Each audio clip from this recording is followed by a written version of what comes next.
Hello and welcome to another GED Express screencast with me, Teacher Marco.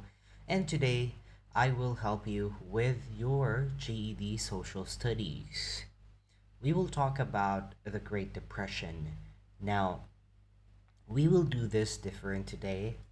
Um, it's not gonna be an in-depth lecture about the Great Depression, but we'll do it differently. Some people learn history by using timeline, some people learn history by reading the information itself, and some people learn some events in the history by answering a few questions, and that's what we will do today. Now, why am I doing this? Because I want to encourage students to read more. Um, your GED Social Studies test will be focused on your skill on how to read passages and how to understand primary sources. That's why, um, okay, I might uh, use another way on how to teach the Great Depression, but I highly suggest you to read about the topic first. Okay? So, just to give you a background, the Great Depression was a severe worldwide economic depression that took place mostly during the 1920s and the 1930s. It started in the United States, of course. So, um, roughly around 1929 to 1933. So the global GDP declined up to 26 or 27%. All right. So, and of course, there is global unemployment. All right. Let's focus on the events that happened in the United States. So let's start with a question. Question number one: the stock market crash was the only cause of the Great Depression. Of course, that is incorrect. The stock market crash of 1929 set the beginning of the Depression, but there are other causes of the Great Depression, like overproduction of goods because of higher demands. Because, as you know, it was the roaring 20s where factories sprung up in the United States, a lot of jobs, people want to spend their money, so companies overproduced their goods. Bank failures because of weak policies regarding credit and loan, overextension of credit. Of course, people want to buy a lot of things, so they borrowed money from the bank, and at times they couldn't pay it. So, an equal distribution of wealth. So, the rich become richer, the poor becomes poorer. And the Dust Bowl, meaning there was a drought that happened, and farmers really had suffered a huge loss because their crops kept on dying. All right. And question number two: what was Herbert Hoover's most important institutional response to the Depression? So, of course, there are two presidencies um, uh, under the Depression era. First was Herbert Hoover, and of course, the second is Franklin D. Roosevelt. So, what was Hoover's response to the Depression? It is the construction of the Finance Corporation in 1932. So, uh, this was an agency that gave out loans to banks, insurance companies, railroads, and big economic institutions. So, what did Hoover do? He wanted to keep the budget balance.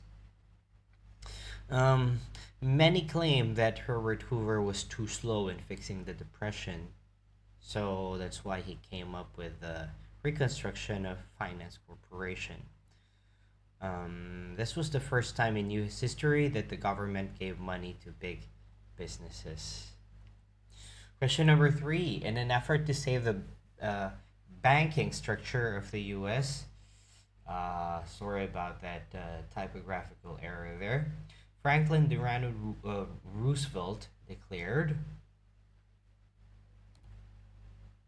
bank holiday to give the Treasury Department time to review the books of the banks to make sure banks were okay and economically sound.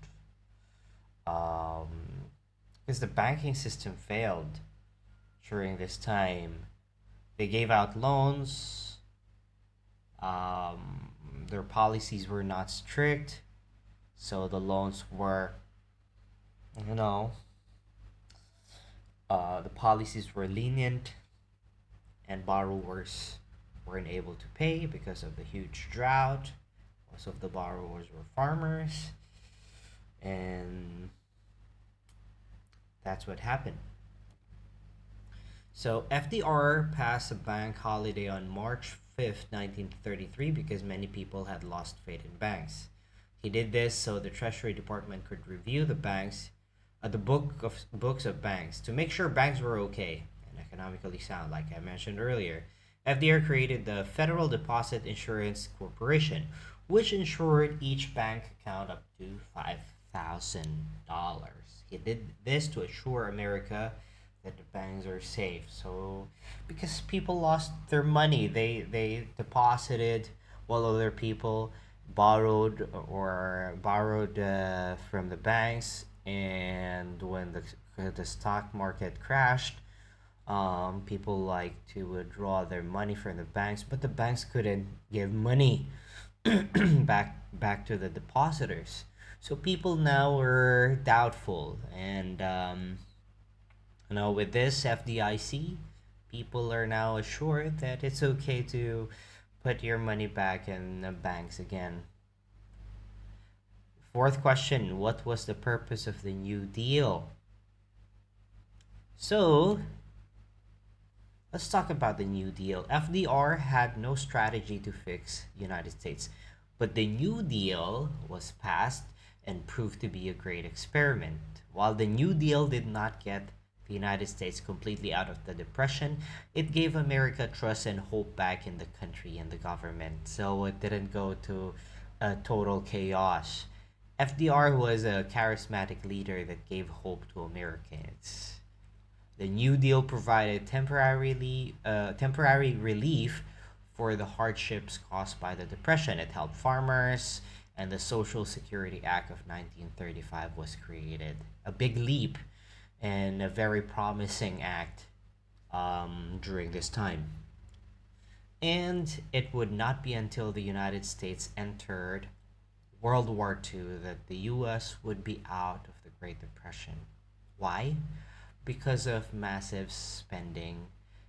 Because due to the massive spending and the jobs created for the war. So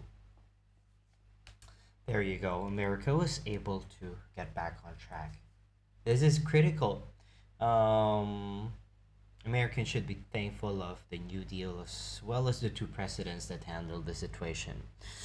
The way they responded somehow might be slow, but they were able to provide policies that until now United States is holding into onto to keep their finances and economy safe. All right, I hope that you learned something today with this new approach in learning the Great Depression. Thank you so much for your time, and I'll see you in our next video. Bye bye.